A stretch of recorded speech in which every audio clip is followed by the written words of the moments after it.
Miss Nelson is Missing by Harry Allard and James Marshall. The kids in room 207 were misbehaving again. Spitballs stuck to the ceiling, paper planes whizzed through the air. They were the worst behaved class in the whole school.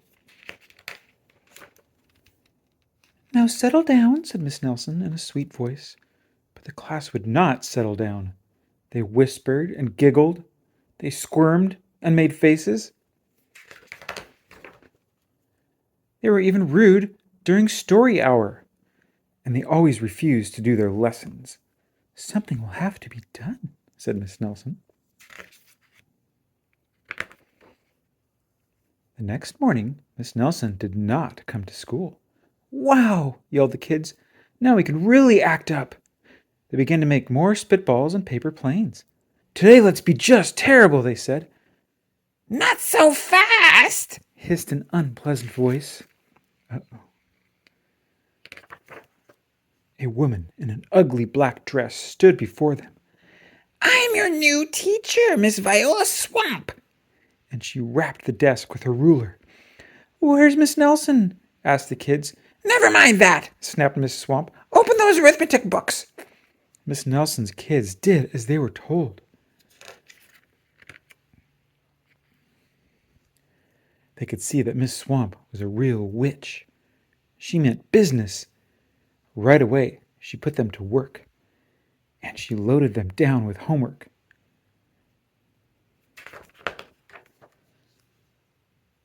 "We'll have no story hour today," said Miss Swamp. "Keep your mouth shut," said Miss Swamp. "Sit perfectly still," said Miss Swamp. "And if you misbehave, you'll be sorry," said Miss Swamp. The kids in room 207 had never worked so hard. Days went by, and there was no sign of Miss Nelson. The kids missed Miss Nelson. "Maybe we should try to find her," they said. Some of them went to the police. Detective McSmog was assigned to the case. He listened to their story. He scratched his chin. He said. I think Miss Nelson is missing." Detective McSmog would not be much help. Other kids went to Miss Nelson's house. The shades were tightly drawn, and no one answered the door. In fact, the only person they did see was the wicked Miss Viola Swamp coming up the street. "If she sees us, she'll give us more homework." They got away just in time. "Maybe something terrible happened to Miss Nelson. Maybe she was gobbled up by a shark," said one of the kids. But that didn't seem likely. Sharks, very unpleasant. "Maybe Miss Nelson went to Mars," said another kid. But that didn't seem likely either. "I know!" exclaimed one know-it-all. "Maybe Miss Nelson's car was carried off by a swarm of angry butterflies." But that was the least likely of all.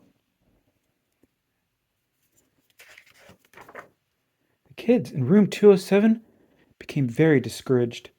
It seemed that Miss Nelson was never coming back, and they would be stuck with Miss Viola Swamp forever. They heard footsteps in the hall. "Here comes the witch," they whispered. "Hello, children," someone said in a sweet voice. It was Miss Nelson. "Did you miss me?" she asked. "We certainly did," cried all the kids. "Where were you?" "That's my little secret," said Miss Nelson. "How about a story hour?" "Oh, yes," cried the kids. Miss Nelson noticed that during story hour no one was rude or silly. "What brought about this lovely change?" she asked. "That's our little secret," said the kids.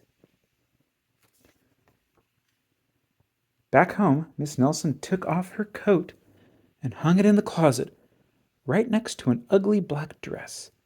When it was time for bed, she sang a little song. "I'll never tell," she said to herself with a smile.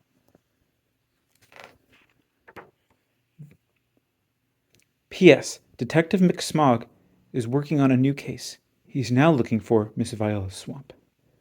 The end.